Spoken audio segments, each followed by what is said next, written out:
प्रिय छात्रों, सुप्रभात। कल हम लोगों ने जीवन परिचय देखा था बिहारी लाल का। उसमें आपको याद रखना है बिहारी लाल किस काल के कवि हैं? रीतिकाल के कवि हैं। और वो भी रीतिकाल को दो भागों में बांटा गया है, रीति मुक्त और रीतिबद्ध। तो रीतिबद्ध कवि काव्य के अंतर्गत आते हैं। कहीं कहीं तीन विभाजन मिलता है, रीति मुक्त, रीतिबद्ध और रीति सिद्ध। तो उसमें अगर देखेंगे तो बिहारी लाल रीति सिद्ध कवि के अंतर्गत आते हैं। अब हम लोग बिहारी के जो दोहे हैं उसमें पहला दो भाग में है। पहला है भक्ति और दूसरा है नीति। भक्ति के दोहे और नीति के दोहे। तो भक्ति के दोहे में आपके 8 दोहे हैं। तो सबसे पहले हम लोग देखेंगे भक्ति के दोहे। बिहारी लाल की भक्ति के दोहे।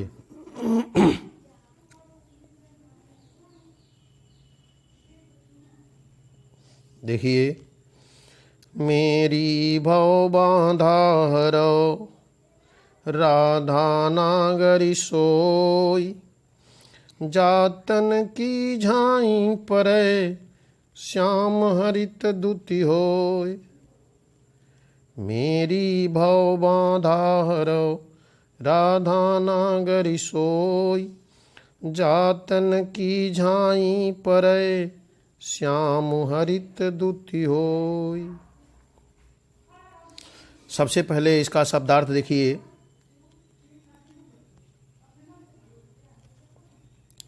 भव बाधा। भव बाधा मतलब होता है सांसारिक बाधाएं, कष्ट। जो सांसारिक कष्ट है, दुख है, भव बाधा। हरो, दूर करो। हरो, दूर करो। नागरी। नागरी मने चतुर। नागर मने चतुर। नगर से नागर शब्द बना है। झाई। झाई मने परछाई। छाई मतलब परछाई। परय, पढ़ने से। परय, परय मने पढ़ने पर या पढ़ने से। श्याम, श्याम श्री कृष्ण। हरित दुति। हरित दुति होय, दुखों को हरना। दुखों को हरना हरित दुति या प्रसन्न भी होता है। अब आप देखेंगे इसका संदर्भ। संदर्भ देखेंगे।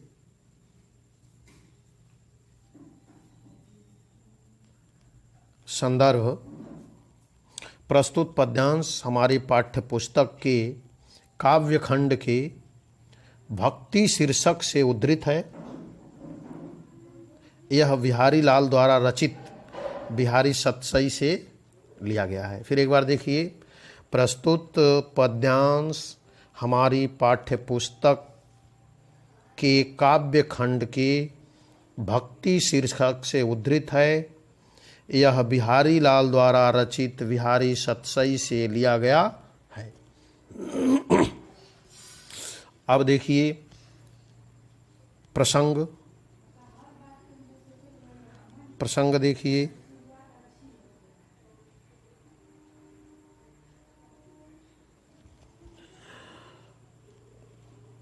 प्रस्तुत दोहे में बिहारी जी ने राधिका जी की स्तुति की है। वह उनकी कृपा पाना चाहते हैं और सांसारिक बाधाओं को दूर करना चाहते हैं।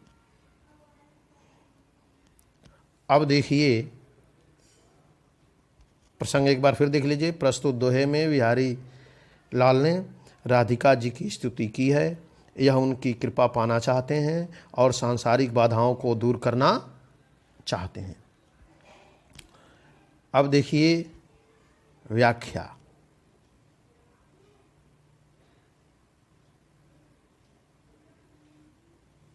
व्याख्या देखिए, कवि बिहारी राधिका जी की स्तुति करते हुए कहते हैं कि हे चतुर राधिके, तुम मेरी इस सांसारिक बाधाओं को दूर करो, मेरी भव बाधा हरो, मेरी सांसारिक बाधाओं को दूर करो। राधा नागरी सोई, हे चतुर राधिके, तुम मेरी सांसारिक बाधाओं को दूर करो, अर्थात तुम भक्तों के कष्टों का निवारण करने में परम चतुर हो, इसलिए मुझे इस संसार के कष्टों से मुक्ति दिलाओ। जातन की झाई परय श्याम हरित दुति होई, जातन की झाई परय श्याम हरित दुति होई। जिसके तन की परछाई पड़ने से श्री कृष्ण के शरीर की नीलिमा हरे रंग में परिवर्तित हो जाती है, अर्थात श्री कृष्ण प्रसन्न हो जाते हैं। जिनकी परछाई पड़ने से श्री कृष्ण प्रसन्न हो जाते हैं, जिनके शरीर की परछाई पड़ने से हृदय प्रकाशमान हो उठता है, उसके सारे अज्ञान का अंधकार दूर हो जाता है। ऐसी चतुर राधा मेरी सांसारिक बाधाओं को दूर करें। अब देखिए काव्य सौंदर्य।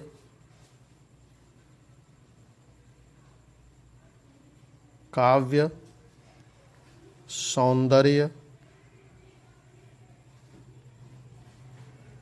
काव्य सौंदर्य देखिए। भाषा क्या है? भाषा ब्रजभाषा है। शैली हमने बताया मुक्तक शैली में लिखे गए हैं। ये मुक्तक शैली का अर्थ हमने बताया था। मुक्तक का मतलब होता है कि जो छंद, दोहा, चौपाई अपने आप में स्वतंत्र अर्थ रखता हो। तो ये दो दोहे, एक दोहा जो है अपने आप में स्वतंत्र अर्थ रखता है। इसके अर्थ को स्पष्ट करने के लिए या डिफाइन करने के लिए दूसरे दोहे पर आश्रित नहीं रहना है, इसीलिए यह मुक्तक शैली है। गुण, माधुरी और प्रसाद, रस, श्रृंगार एवं भक्ति रस का वर्णन है इसमें। छंद, कौन सा छंद है? दोहा छंद है। अब देखिए आप अलंकार, अनुप्रास अलंकार का उदाहरण देखिए। हरव, हरव राधा नागरी, हरव राधा नागरी में र वर्ण की पुनरावृत्ति होने के कारण यहाँ अनुप्रास अलंकार है। श्लेष अलंकार का उदाहरण हरित दुति, हरित दुति में कई अर्थों की पुष्टि हो रही है, इसलिए यहाँ श्लेष अलंकार है। श्लेष का अर्थ होता है चिपका हुआ, एक ही शब्द के कई अर्थ निकले, उसमें कई अर्थ चिपका हो, उसे कहते हैं श्लेष। तो ये आपने देखा पहला जो इनका दोहा है।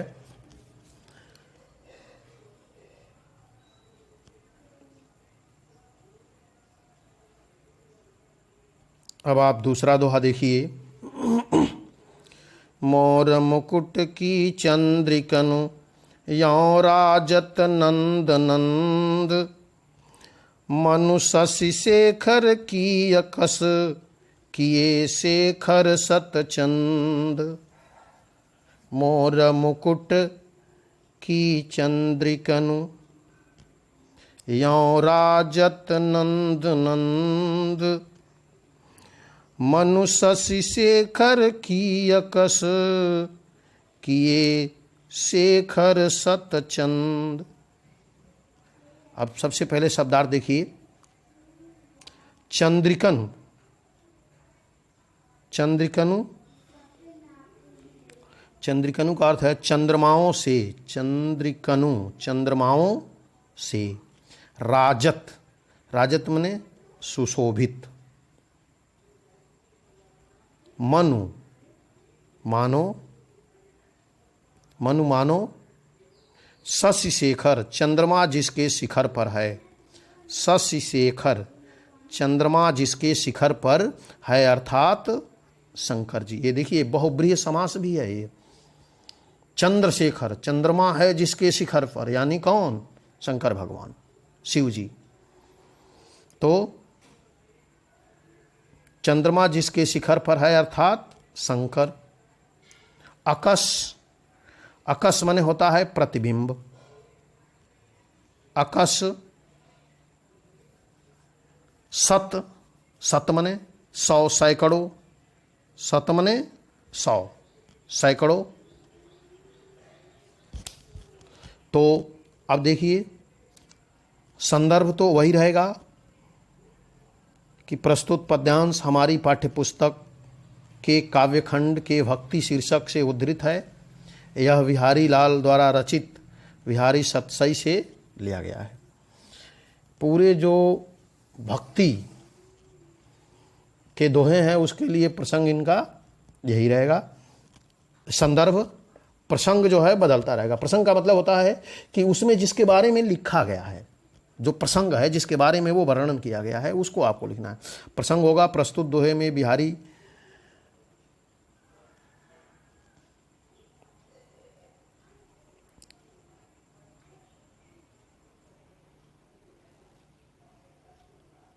प्रस्तुत दोहे में बिहारी जी ने श्री कृष्ण के सिर पर विराजमान मोर मुकुट का सुंदर चित्रण किया है। कृष्ण भगवान जो मोर मुकुट पहने हुए हैं, वह मोर मुकुट कैसे दिख रहा है, इसका ही बड़ो मनोहारी वर्णन इस दोहे में बिहारी लाल ने किया है। अब देखिए आप व्याख्या देखिए।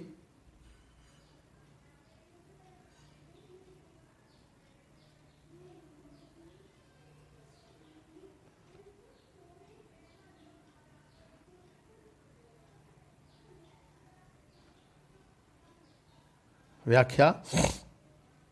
श्री कृष्ण जी के मस्तक पर मोर का मुकुट अत्यंत सुशोभित हो रहा है। मोर मुकुट की चंद्रिकन यों राजत नंद नंदन। नंद नंदन मने श्री कृष्ण। तो श्री कृष्ण जी के मस्तक पर मोर का मुकुट अत्यंत सुशोभित हो रहा है। सुशोभित हो रहा है। उस मोर पंख के बीच बनी सुनहरी चंद्राकार चंद्रिकाएं देखकर मोर मुकुट की चंद्रिकन। उस मोर मुकुट के बीच में बनी सुनहरी चंद्राकार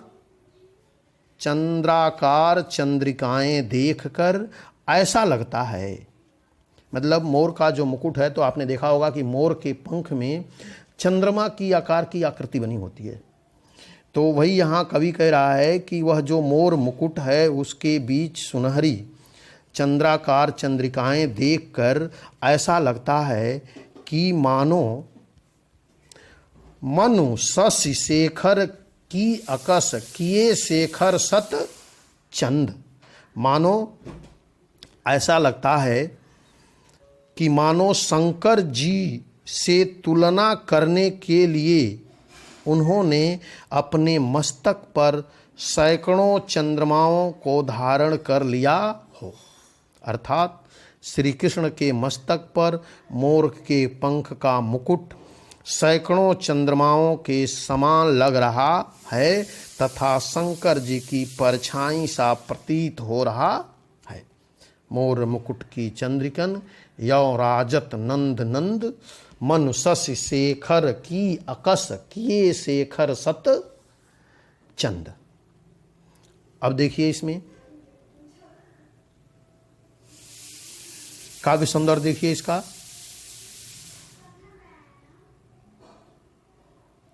काव्य सौंदर्य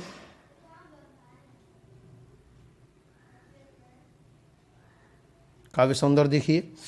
भाषा ब्रज, शैली मुक्तक, गुण माधुर्य, रस श्रृंगार, छंद दोहा।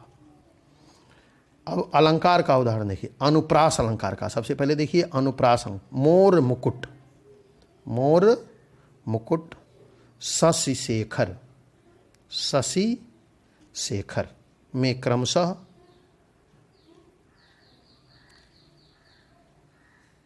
म और सवर्ण की पुनरावृत्ति होने से यहाँ अनुप्रास अलंकार है।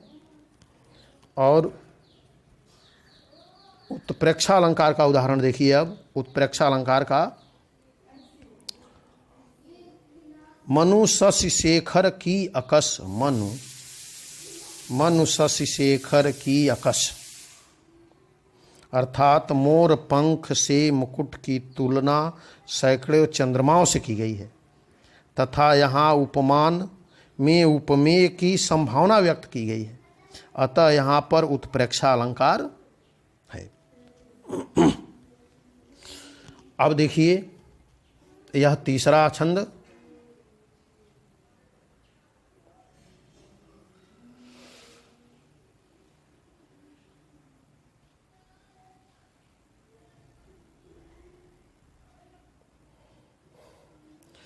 सोहत ओढ़े पीतु पटु श्याम सलोनय गात, मनौ नील मणि शैल पर आतप पर यो प्रभात, आतप पर यो प्रभात। सोहत ओढ़े पीतु पटु श्याम सलोनय गात, मनौ नील मणि शैल पर आतप पर यो प्रभात। अब सबसे पहले हम देखेंगे इसका शब्दार्थ देखेंगे। सोहत, सोहत मतलब सुशोभित होता है।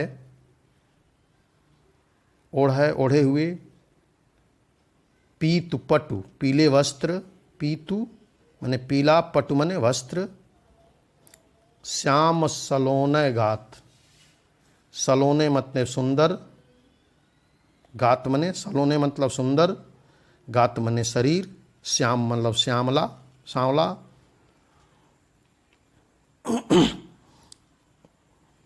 मनो मानो, मानो नीलमणि, नीले पर्वत। नीलमणि शैल पर, शैल मने पर्वत। आतप, आतप मने प्रकाश। पर्यव पड़ा हुआ है, पड़ने पर। प्रभात मतलब सुबह, प्रभात मतलब सुबह। तो देखिए संदर्भ तो वही रहेगा। अब ये देखिए प्रसंग।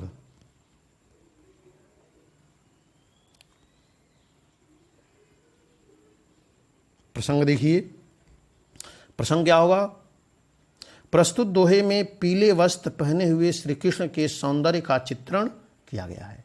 पीला वस्त्र श्री कृष्ण ने पहना है और उसी का इसमें चित्रण है कि वह पीला वस्त्र कैसा लग रहा है। अब देखिए इसकी व्याख्या।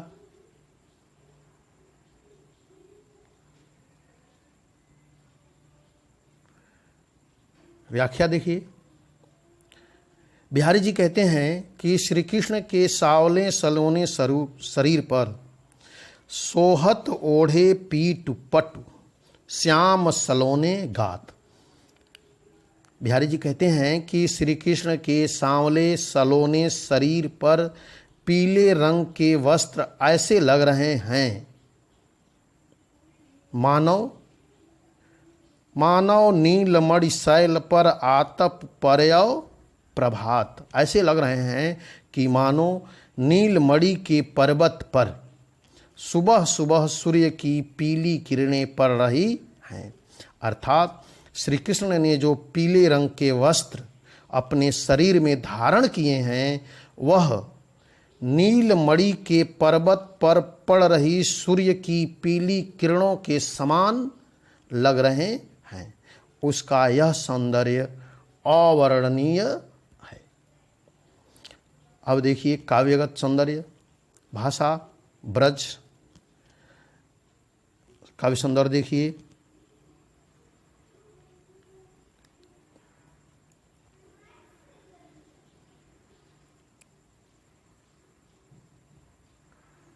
काव्य सौंदर्य। काव्य सौंदर्य में देखिए भाषा ब्रज भाषा है, शैली मुक्तक, गुण माधुर्य, रस श्रृंगार और भक्ति, छंद दोहा। अब अलंकार देखिए, अलंकार में अनुप्रास अलंकार में देखिए पीत पटु, पीतु पटु, श्याम सलोनय और पर्यव प्रभात, पर्यव प्रभात में क्रमशः प स और प वर्ण की पुनरावृत्ति से यहाँ कौन सा अलंकार है? अनुप्रास अलंकार है। उत्प्रेक्षा अलंकार, उत्प्रेक्षा अलंकार का उदाहरण देखिए, मनौ नीलमणि शैल पर, मनौ नीलमणि शैल पर। यहाँ नीलमणि पत्थर की तुलना सूर्य की पीली धूप से की गई। पढ़ने वाले तुलना सूर्य की पीली धूप से की गई है, जिसका कारण है, जिसके कारण यहाँ पर क्या है? उत्प्रेक्षा अलंकार है। उसके बाद देखिए उपमा अलंकार। पद्यांश की दूसरी पंक्ति में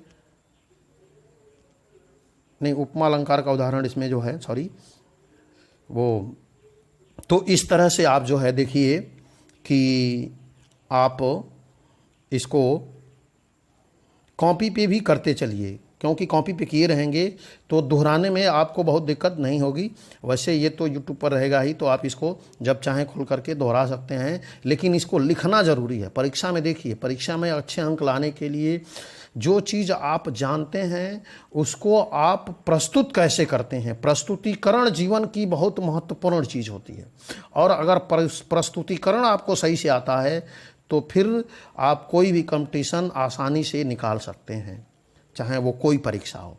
अगर जानते बहुत कुछ हैं और प्रस्तुतिकरण आपको नहीं है तो फिर आप जो जानते हैं वो आपके अंदर ही रह जाएगा, दूसरा कोई जान ही नहीं पाएगा, इसलिए आपका मूल्यांकन नहीं होगा। तो सबसे ज़रूरी है कि आप उसको जो है लिखें, आप जो है उसको लिखें, बार बार जो है आप लिखें। और अब देखिए ये एक और देखेंगे हम लोग, चौथा देखेंगे, अधर धरत हरिकय परत।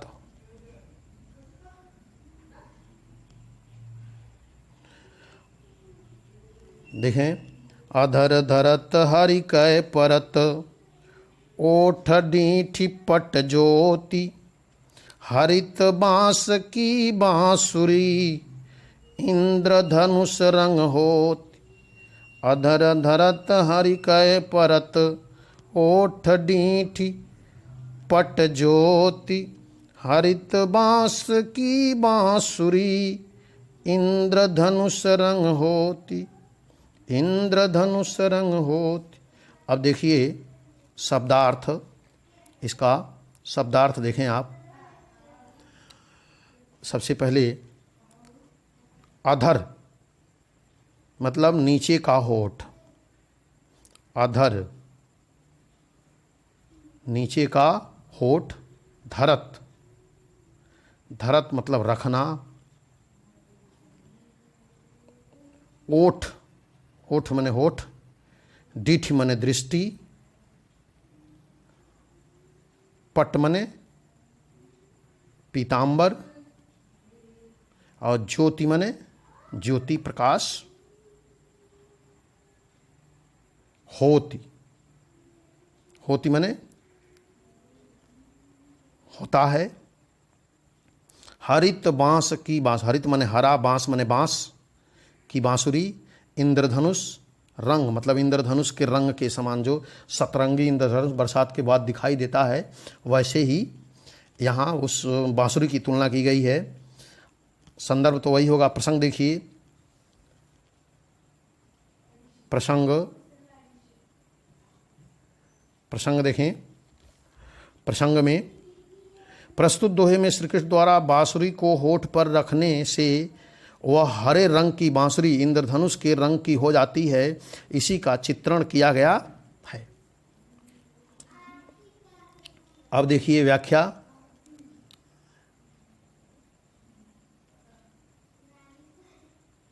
व्याख्या में एक सखी राधिका जिसे कहती है कि जब श्री कृष्ण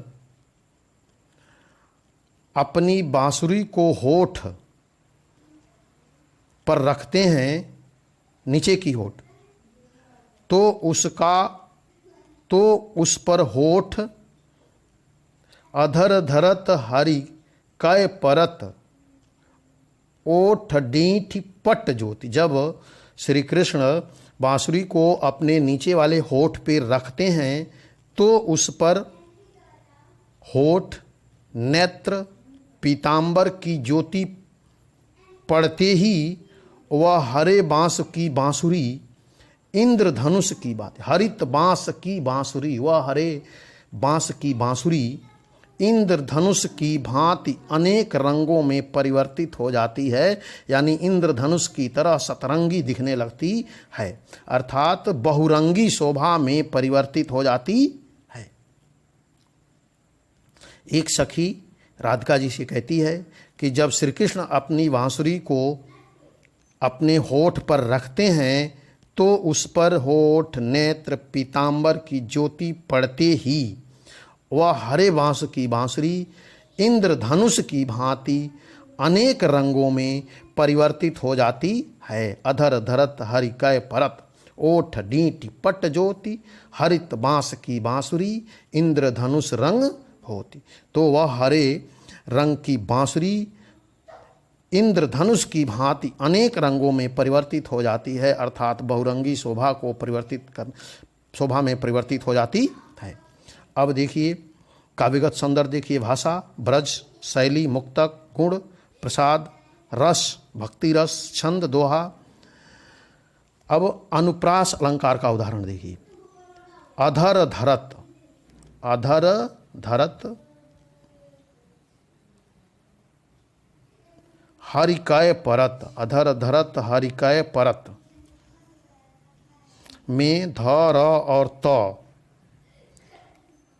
और ओठ डीठी, ओठ डीठी में ठ बांस की बांसुरी, बांस की बांसुरी में ब और स वर्ण की आवृत्ति होने से यहाँ अनुप्रास अलंकार है।